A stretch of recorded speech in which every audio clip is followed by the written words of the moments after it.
I almost didn't make it out of there. I still don't know how I did. I was this close to never seeing the light of day again, but I'll never forget the moment I realized I wasn't alone, not in the way you think. Something else was in that rest area with me.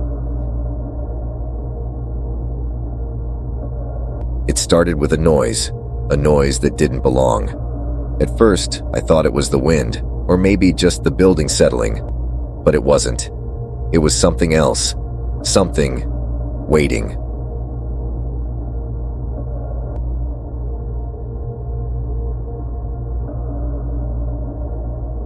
It was around 2 a.m.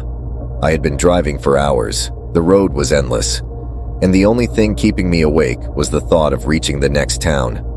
But then I saw it. In the distance, a rest area.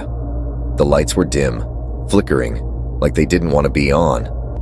I had no choice. I was exhausted.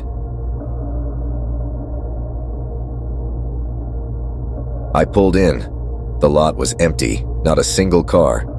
The building looked old, worn down, like it hadn't been used in years. A part of me wanted to just drive past it and keep going, but I needed a break. My body was screaming for rest. So, I parked, and that's when things started to get strange. The door creaked as I pushed it open. Inside, it smelled stale, old cigarettes and mold. The place was dead quiet. Only the faint hum of vending machines in the corner.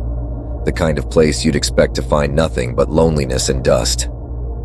I walked down the hallway toward the restrooms. Each step felt heavier. The flickering lights above me made the whole place feel like it was holding its breath. Something about this place didn't sit right with me, but I told myself it was just my tired mind playing tricks. I opened the restroom door. It squeaked. And then I saw it. The stalls. They were all wide open. There was no way they should have been open. In places like this, they're usually locked after hours. But there they were, wide open. Like someone had been waiting for me.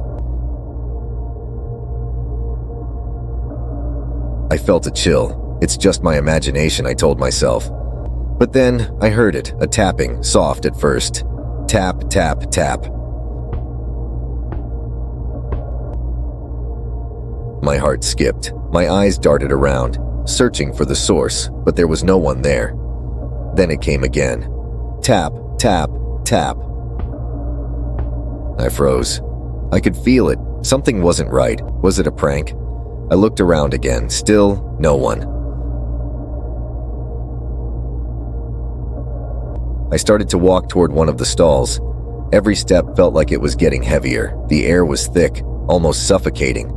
I could feel my pulse in my ears. And then I heard the footsteps. Not just tapping. Full steps. Slow. Deliberate. They were coming closer.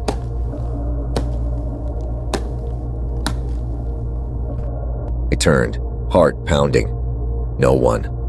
The bathroom was still empty, but the footsteps didn't stop. They just kept coming closer. Tap, tap, tap.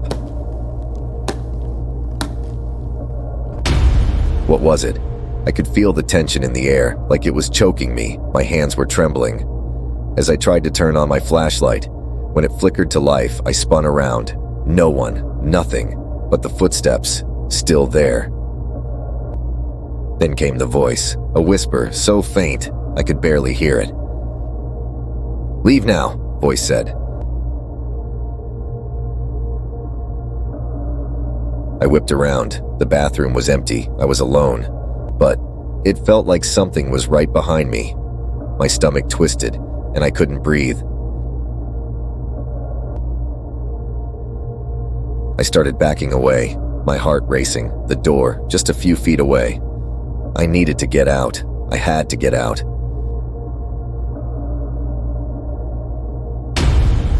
But just as I touched the handle, I felt it. A cold, icy breath against the back of my neck. My whole body froze. I turned around. Nothing. The air was so thick, I could barely breathe. The lights flickered again, and for a moment, just a moment, it felt like the entire world went silent. I didn't hesitate. I slammed open the door and ran out of there faster than I've ever run in my life. The parking lot was still empty. My car was just ahead. But the feeling that something was watching me, it wouldn't go away. I got in my car, didn't even lock the door. I didn't care. I started the engine, slammed my foot on the gas, and I was gone. But as I sped down that empty highway, I knew it wasn't over. I could feel it. I could feel it watching me.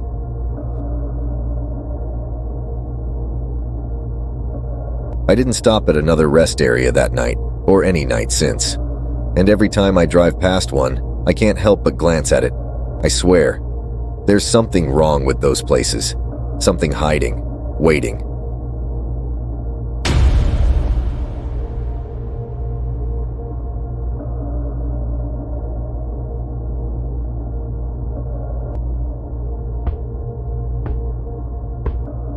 Next time, it might be you.